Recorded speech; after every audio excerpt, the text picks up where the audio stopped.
Hi beautiful people, I shared a video on how I make my authentic Ghanaian palm nut soup, and I stated that the main reason why I was making that soup was to get the oil that will be collected on it. Okay, so I extracted the oil, and once that was done, I fried it so that all the soup that escaped in the process of extraction will evaporate, and then it will just leave this oil in a very good state, smelling good.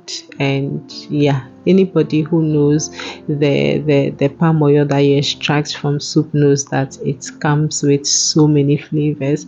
I added my onion to it, and I'm going to fry that beautifully until it's almost about to caramelize. Okay, so once that I get to that point, I'll add some shrimp powder, which will enhance the flavors in this even further, and then I'll also add in some smoked herrings, which I have washed, taking out all the bones from it, because yes, it can be a choking hazard. I have with me here my fresh tomatoes, so to which I added some scotch bonnet pepper, blended it nicely, and added. Feel free to add tomato paste if you want, but I'm not adding tomato paste to this. So after it had fried a couple of minutes, I've been stirring it every now and then. I decided to add 1 scoop of palm soup, and then I used all the fish that I used for the palm soup. If you watch that recipe, I left part of them and I'm adding it to this. Now I did this the same day I did the palm soup, and the palm soup was so flavorful, so yes, I needed to add that scoop to it.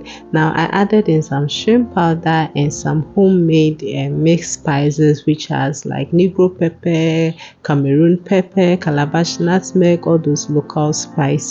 Okay, so I'll cover it, and for about 2 to 3 minutes you still see all this oil settling around it. I didn't use a lot of oil, so you not see it all on top, but you can see that, as it was boiling, you could see the frying, you could see the oil that was collected.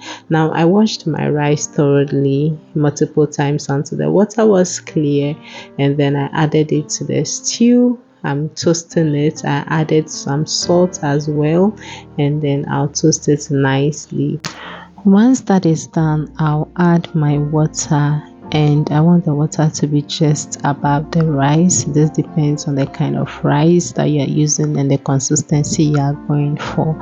I'll be stirring this continuously until all the water in the soaks the rice or evaporates. I don't know which of them, but I'm going to continue stirring until I don't see any water.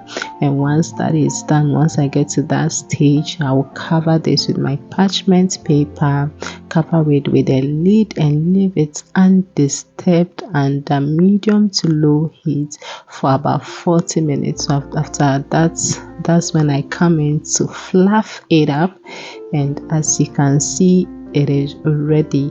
I got this idea when I made the Indian biryani dish. Okay, I like the way they covered the dish until it was ready, and ever since I made that dish, I adapted that method to make my jollof, and I always love the outcome. At this point, I'm going to add in my basil. Feel free to add in any scented leaves, but then the basil did justice to it, and this was so good, beautiful people. The palm oil that was extracted from the soup is very flavorful. If you see the protein that I used, the cow food and all of that, all of them deposited their oil in the palm oil, making it so flavorful. And this rice was also very, very delicious. Thank you so much for watching. Kindly support me by liking, subscribing, and follow me on all my social media platforms. Do stay safe and stay blessed. Bye.